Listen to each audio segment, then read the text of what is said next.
Welcome to the Historical Society of the Phoenixville Area Virtual Museum Tour.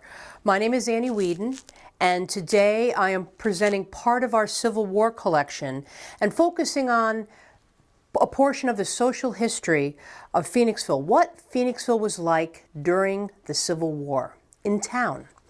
From the election of Abraham Lincoln to presidency in 1860 to the Battle of Fort Sumter in 1861, which is considered the start of the Civil War, the northern states were preparing for more revolt from the South, as well as for more states seceding from the South.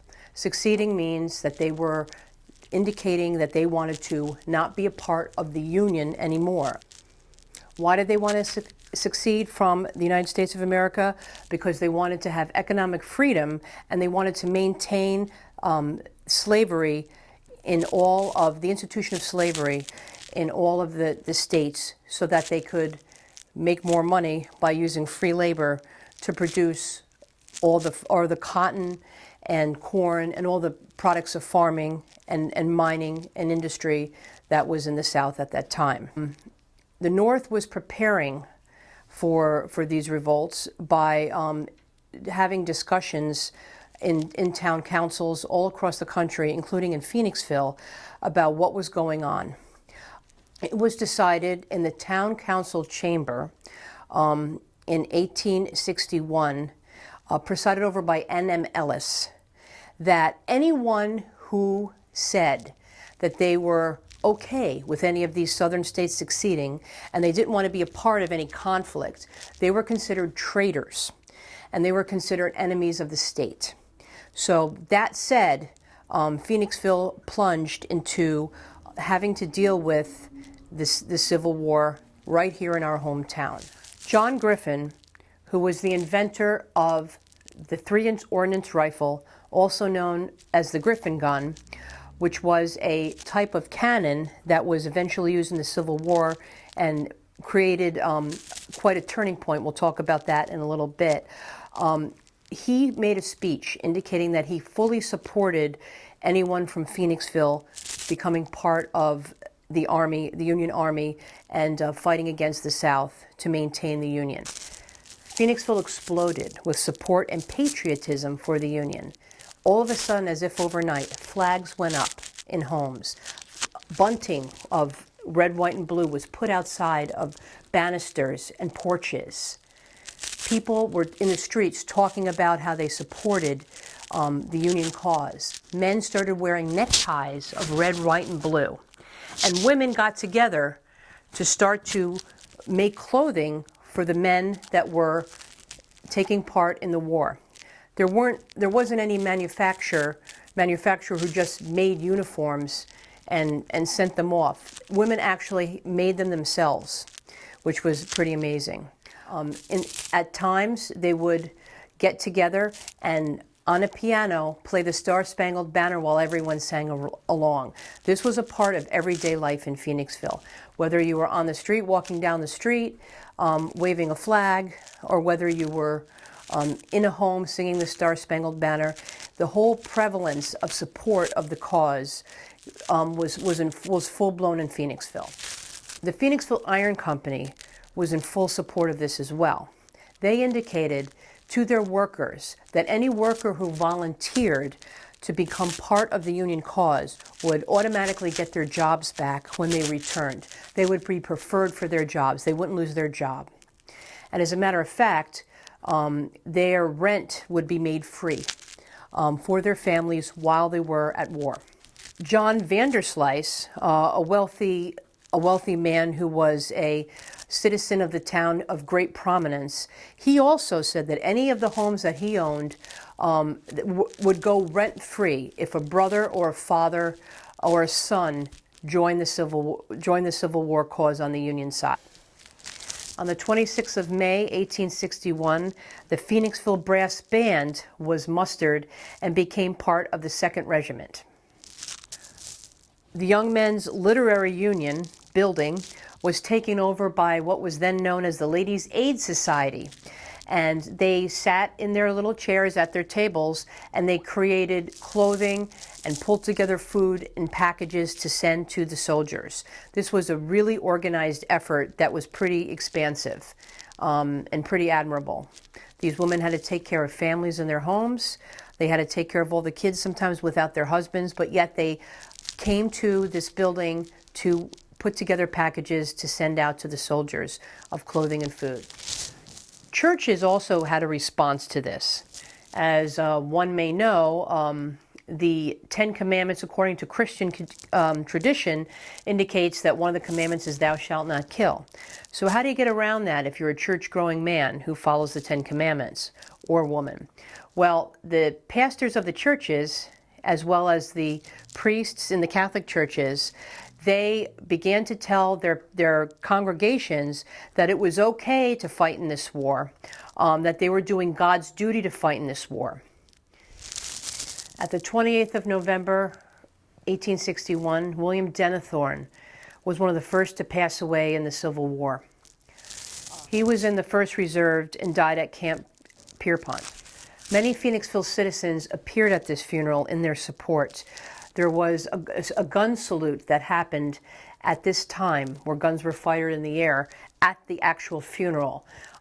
This is how big of a deal it was that someone died and that the town of Phoenixville showed its support. Families would go down to the train station with the young men, and they would see them off to war.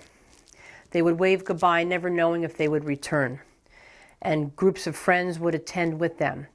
This was a whole town that was patriotic, understanding what it was to go to war, and the men were hoping that they would be heroes. But as time wore on, and the names of those who had died at war were listed in the newspapers, it became a very sad situation. And many folks wondered if they would see their loved ones come back again. Still, many people in Phoenixville did enlist because they knew how important it was to maintain the United States of America as a union. Mrs. A.S. Vanderslice and J.B. Morgan, as well as Miss Price, they all were part of the Ladies' Aid Society. And these were women who were very prominent in the community.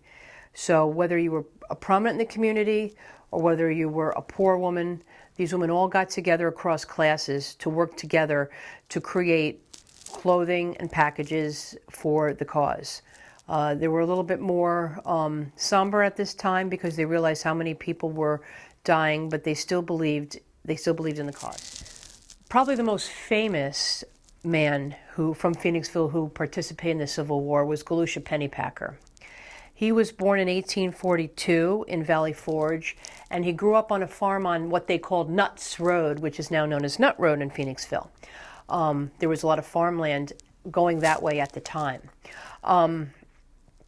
He was someone who rose quickly in the ranks, from private to eventually becoming the youngest general in the Civil War.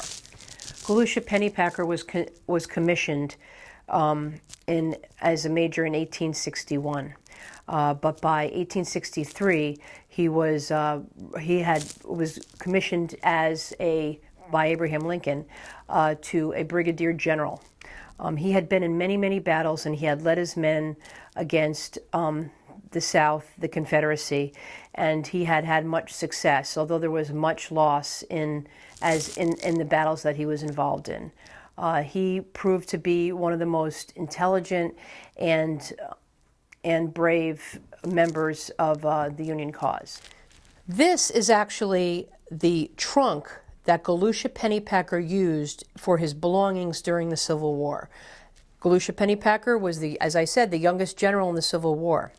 And if you open this trunk, you can actually smell the scent of his clothes still in the trunk. It's pretty unbelievable. So we would love to show this to you if you come on down. Right now it's on display, and as soon as we're open, we will show this to you. He lived in downtown Phoenixville on 10th Street, and This trunk looks like it could have been used today. It's pretty exciting, isn't it? That is an artifact right there. Galusha Pennypacker was shot several times during several battles, and he survived. But eventually, he was killed at war. That was before one of the most major battles happened in the Civil War. And perhaps you've all heard about the Battle of Gettysburg, which is called Gettysburg around here and Gettysburg in some other places. Well, however you pronounce it, it was a major turning point in the war. What happened was the North was trying to defend Pennsylvania, and the Confederacy was having success in battle after battle, coming forward and invading Pennsylvania, invading the North. There was a lot of uproar as to whether, is the Confederacy actually going to come into the North and take over and win the war? Lucky for us, going back to Mr. John Griffin and his Griffin gun, technology actually from Phoenixville helped win the Civil War. John Griffin, as I said, invented the 3-inch ordnance rifle or Griffin gun, and because this Griffin gun was forged and not cast, in other words, it was made in one piece and not two, when it was used in the Civil War, it didn't explode into a million pieces like a lot of these cannons did. It would last longer. Because it lasted longer, it could be shot many times. And because of the amount of Griffin cannons that were at Gettysburg, and the fact that they were a very successful weapon, that actually was one of the main things that pushed back the Confederacy and helped the North win the war. If you go to Gettysburg today, you will see, just like you see around here, an example of a Civil War cannon, the Griffin gun, and it will show you on the muzzle of the cannon, you will see PIC, meaning Phoenixville Iron Company. And if you ever watch any kind of documentary on TV about the Civil War, they usually do show that gun, which is interesting. So Phoenixville is usually in most documentaries about the Civil War, either visually or otherwise. It is a war that we cannot forget, is about slavery. So when the Civil War began, many states in the North did not have slaves or use slaves. As a matter of fact, slaves that ran away from the South, if they got away, they ran to the North. And Phoenixville actually was a place where a lot of slaves hid out, and they hid out in different places and were helped by people in Phoenixville to move into a place where they would be safe and they wouldn't be chased down by the bounty hunters who were trying to get the slaves back for the slave owners. Because of this, Phoenixville is pretty famous for having what's called the Underground Railroad. I actually lived in a building in Phoenixville on Walnut Street when I first moved here that had a tunnel beneath the building from one house to another. And that tunnel is considered to be perhaps in there because it would move some people from the basement of one building to the basement of another building quickly to get them out of the way so they wouldn't be caught. We don't know that for sure, but all around Phoenixville, there's examples of the Underground Railroad. What we know is that Phoenixville was an incredibly patriotic town. It was a town that experienced a lot of loss. We do here at the Society have a list of everyone who passed during the Civil War or who was lost during the Civil War.